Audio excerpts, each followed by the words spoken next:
ఈ video last దాకా చూడండి, సబ్స్క్రైబ్ చేయండి. బుడగకాయలు టమాటా ఎలా అన్నానో వీడియో చూపెడతా. బుడగకాయలు తెచ్చుకున్నాం, వీటి పైపొట్టు గీక్కాలి.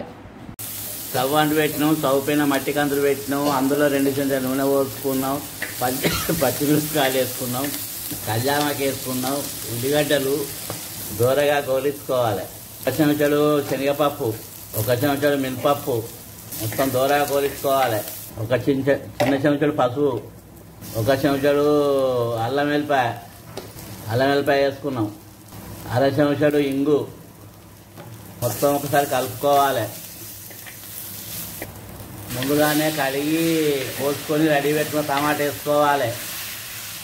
1 చెంచాడు కారపొడి వేసుకోవాలి, 1/2 చెంచాడు మసాలా కారపొడి, తగినంత ఉప్పు మొత్తం ఒకసారి కలుపుకోవాలి.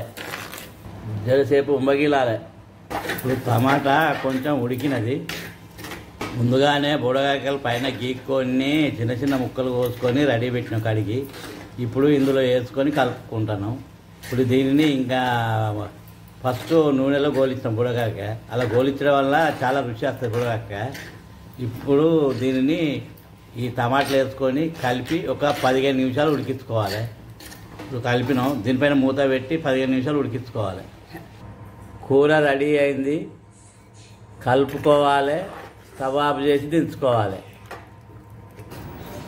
బుడగకాయ టమాటా కూర రెడీ అయింది, గుమగుమలాడుతుంది. వేడివేడి తింటే చాలా రుచిగా ఉంటుంది.